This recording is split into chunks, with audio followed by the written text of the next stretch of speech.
2 de janeiro de 1978, hora aproximada, 00:30. Manuel Prates regressa à casa dos seus pais, situada na região de Montargil. É então testemunha de um fenómeno insólito com inesperadas consequências. O que terá acontecido naquela noite de janeiro de 1978?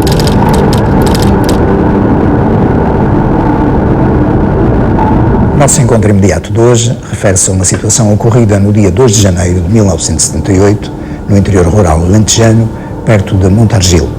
É uma situação interessante, específica, em que ocorre um estado alterado de consciência, que é, aliás, o principal eixo motivador desta narrativa.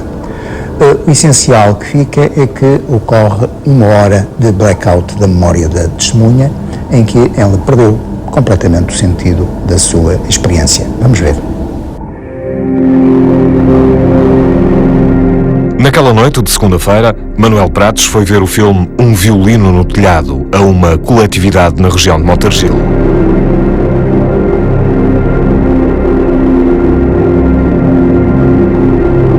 No final da sessão, encetou o regresso à casa dos seus pais, onde na altura vivia e que ficava a uns 20 minutos daquele local.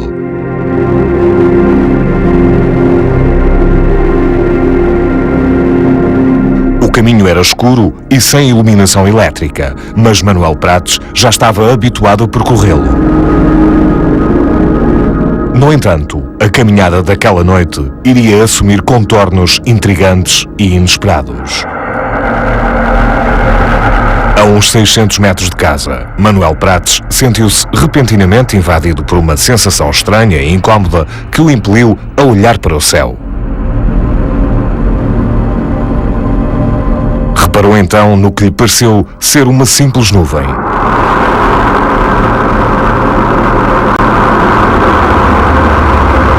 No entanto, ao observá-la melhor, verificou que aquela nuvem era diferente de todas as outras. Tinha uma forma mais arredondada, era mais volumosa e aparentava ter um movimento mais veloz do que as restantes nuvens visíveis naquele momento.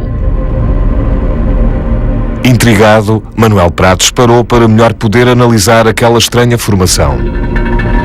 Nesse momento, o luar incidiu sobre ela, tornando-a mais brilhante. Manuel Prates ficou então completamente perplexo com o que observou.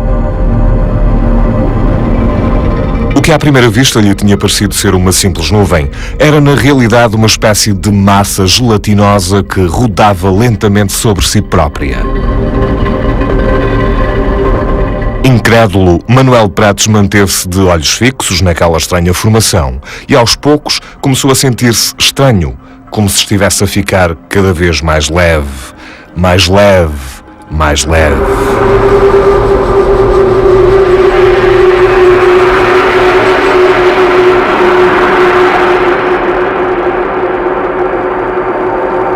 Aproximadamente uma hora depois, Manuel Prates despertou. Estava sentado no chão, confuso e sem qualquer noção do local onde naquele momento se encontrava.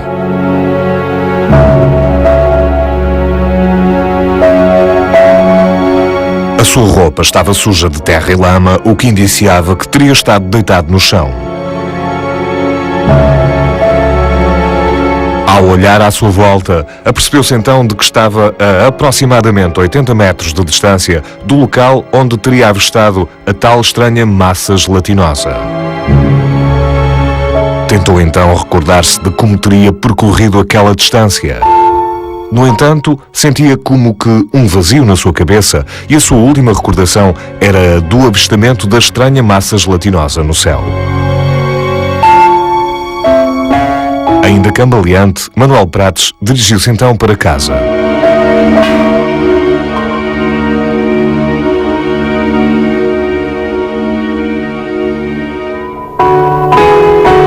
Ao chegar, encontrou a sua mãe, que, preocupada, quis logo saber a razão pela qual Manuel se tinha atrasado e se encontrava naquele estado. Manuel Prates começou então a querer relatar à sua mãe a situação estranha em que tinha estado envolvido. Mas por mais que tentasse expressar uma frase com alguma lógica, Manuel só conseguia proferir palavras soltas, sem qualquer significado. Pensando que o seu filho estivesse a brincar, a mãe repetiu as mesmas perguntas. Manuel Prates respondeu-lhe novamente com um chorrilho de palavras sem nexo. A mãe de Manuel começou então a ficar preocupada com o estado mental do seu filho. Com um grande esforço, Manuel Prates começou aos poucos a juntar algumas palavras simples, conseguindo finalmente dar algum sentido às frases que proferia. Conseguiu então contar à sua mãe os estranhos acontecimentos por si vividos naquela noite de janeiro e para os quais, 30 anos depois, Manuel Prates ainda não consegue encontrar uma qualquer explicação lógica. Com 17 anos de idade, nessa altura, a 2 de janeiro de 78, existia ainda aqui uma coletividade aberta que era a qual se chamava a Sociedade. Era aí que nós costumávamos ocupar o nosso tempo até à altura, até começar o cinema. Nesse dia, mais precisamente, era o filme Um Violino no Telhado. Acabado o filme, portanto, meia-noite e meia, eu dirigia-me a pé, que é nos arredores de Montargil, a cerca de entre 6 e 7 km. 20 minutos mais tarde estaria em casa. Era uma estrada de terra batida, com muitas árvores, sem luz elétrica, portanto uma zona muito escura. Mas eu desde os 12, 13, 14 anos fazia aquele trajeto.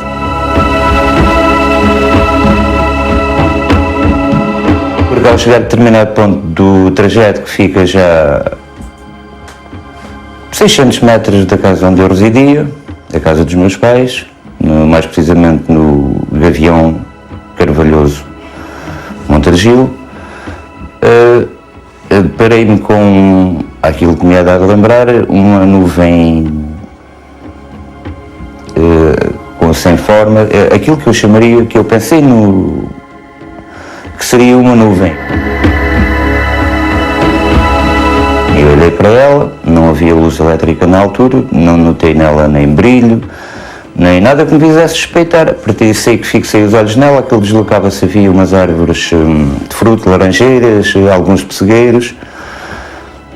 E apesar de ser inverno, o céu nesse dia não tinha nuvens com intervalos, o ar ia aparecendo de vez em quando. Sei que a lua saiu naquele momento, incidiu mais sobre a nuvem e tornou-a talvez mais brilhante, mas não brilhante de luz elétrica ou outra fonte qualquer dessa natureza. Lembro que era uma espécie de nuvem, mas bastante densa, que não seria fumo, era impossível o fumo aglomerar-se daquela maneira, porque era uma nuvem que, sem ser muito, digamos, se fosse agora, eu chamaria uma nuvem de gelatina, porque era agora, utilizando a comparação, parecia mais uma nuvem de gelatina. Notava-se perfeitamente, tinha volume. Eu não consigo precisar como, mas notava-se perfeitamente que era uma nuvem com volume, não um volume definido, com uma forma oval ou cilíndrica, esférica, etc., mas tinha um volume que se demarcava bastante no escuro. Tinha uma forma arredondada que parecia que se deslocava como se rodasse sobre ela. Imagina uma lagarta de uma máquina, aquelas lagartas, então a nuvem quase que se deslocava assim, mas dava a sensação que era empurrada pelo vento e não tinha movimento próprio.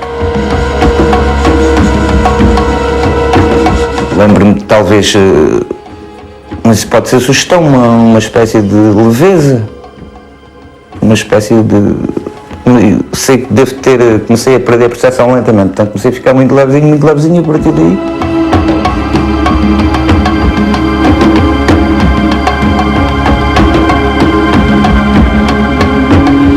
Sei que o registro seguinte e sem saber ainda da diferença horária, sei que acordei sentado ou deitado, um pedacinho alameado, porque Esse tempo ainda chovia muito, como chove, eu hoje o dia também estava assim por acaso. Mas sei que estava ligeiramente sujo, como se tivesse dormido no chão.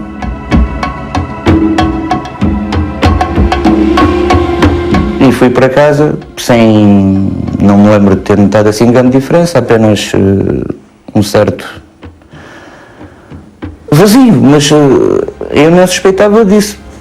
Eu sei que me dirigi a casa, eu sei perfeitamente, tinha consciência que ia para a minha casa e fui para a minha casa.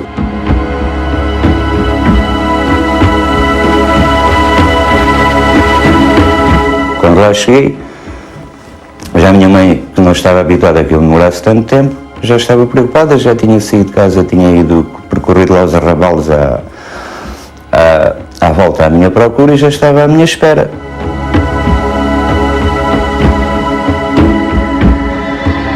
Primeiro ralou, não é? Porque eu tinha 17 anos, não estava habituada a que eu chegasse a casa tão tarde sem avisar. Então ela diz que quando ralhava comigo, quando perguntou onde estava, não conseguia perceber o sentido das palavras que eu dizia. Deu assim uma hora ou mais, não foi há tanto tempo, mas sei que até eu começar a responder àquilo que ela perguntava e ela ficou preocupadíssima, como é natural, mas o que eu estava, tinha tido uma doença ou que tinha tido um problema qualquer, um ataque. Não era falar nem inglês, nem francês, nem... as palavras saíam sem nexo. Durante algum tempo eu fiquei preocupado, não por aquilo, pelas minhas recordações, mas por aquilo, algumas palavras que a minha mãe tentava reproduzir e não sabia o significado delas. Eu pensei, se calhar tive um ataque cardíaco ou uma coisa qualquer. Na altura, lembro-me, comprei até livros para ver se conseguia encontrar uma coisa parecida com a minha, para estabelecer uma comparação, mas não. Vi muitos registros de muitos testemunhos de pessoas, mas nunca consegui encontrar assim nenhum muito parecido com o meu. Por viver num meio rural e com medo dos comentários que pudessem ser feitos acerca da sua sanidade mental, Manuel Prates preferiu não divulgar os estranhos acontecimentos daquela noite. No entanto, a sua curiosidade acerca do que realmente lhe teria acontecido não desapareceu e fez com que, alguns anos mais tarde, viesse a estabelecer um contacto com o STEC, Centro Transdisciplinar de Estudos da Consciência, contacto esse agora recordado pelo professor Joaquim Fernandes. Recordo-me que o primeiro contacto com a testemunha deste caso, Manuel Prates, ocorreu sensivelmente meio dúzia de anos depois da sua experiência. De facto, tive a ocasião de me encontrar aqui no Porto com ele e estabeleci, de facto, enfim, uma relação de confiança com a testemunha e com o seu testemunho. Não me pareceu que a sua narrativa fosse, de alguma maneira, forçada. Antes, pelo contrário, pareceu-me completamente desinteressada, portanto, sem procurar obter alguma compensação pelo facto de ter protagonizado uma experiência que eu não soube explicar. A descrição de Manuel Prates sobre o fenómeno que está no epicentro da sua experiência também assume alguns contornos familiares, ou seja, faz parte daquele conjunto de descrições onde objetos nebulosos, mais ou menos bizarros, mais ou menos estranhos, se movimentam, inclusive em sentido contrário à direção do vento, por exemplo, ou assumem, por exemplo, velocidades bastante superiores àquelas que o vento consegue alcançar. O facto deste tipo de objeto se assumir de contornos indeterminados, nebulosos, indefinidos, tem uma leitura interessante do ponto de vista do sagrado, do próprio sentido religioso que o objeto nuvem pode assumir.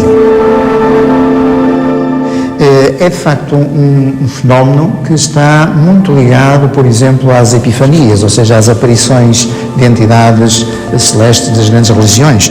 Por exemplo, a epifania de Alá, na sombra de uma nuvem, está perfeitamente evocada no Corão.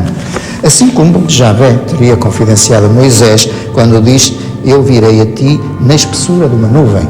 Portanto, nós temos aqui vários indícios curiosos que fazem a ponte entre o sagrado, de maneira geral, e os fenómenos laicos contemporâneos.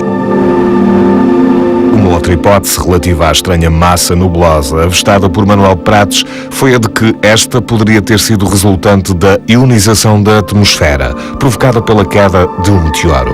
Mas associar isso a meteoros é muito difícil, porque a parte da ionosfera está muito alta. A ionosfera está muito alta.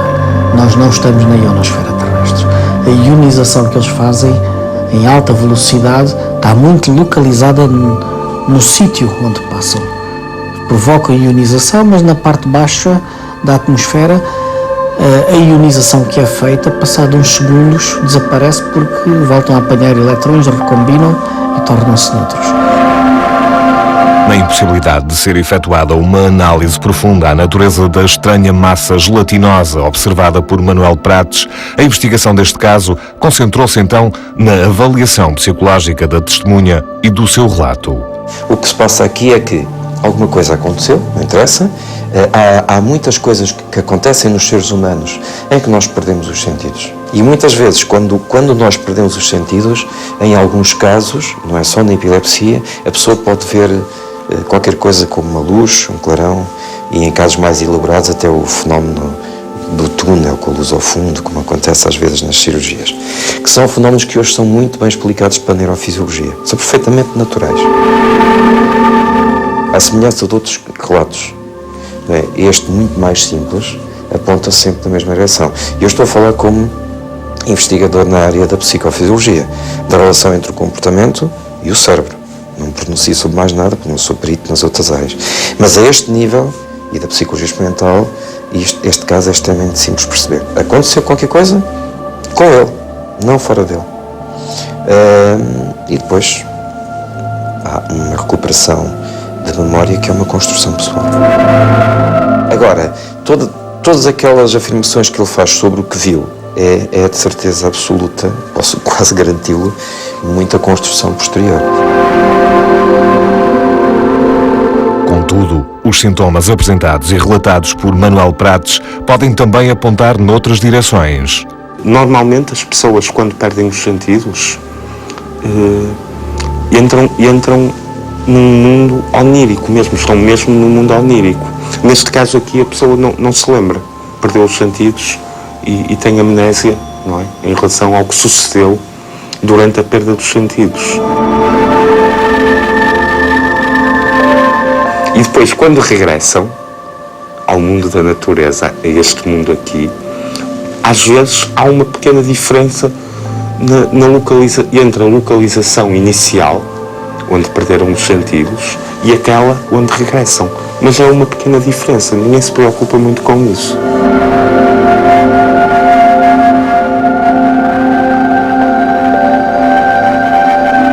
E a dificuldade articulatória parece-me que também é natural, porque ele perde os sentidos, não sabe o que se passou durante essa perda de sentidos, tem amnésia, e é natural. Quer dizer, não é mais estranho ele perder os sentidos ou ter dificuldades articulatórias pós perda de sentidos. Quando nós temos estas dificuldades de linguagem, efetivamente há aqui neste caso de Montargil este registro de dificuldades de linguagem, estas dificuldades podem ter sido uma reação aguda a uma situação emocional bastante intensa que ele terá vivido. E, efetivamente no próprio registro o Sr. Manuel Prates comenta ou refere a existência de um medo intenso e, portanto, isto pode ter despoletado esta perda de consciência. Portanto, há uma reação aguda a uma situação de stress psíquico, não é? Poderá ter estado na base destas dificuldades de linguagem.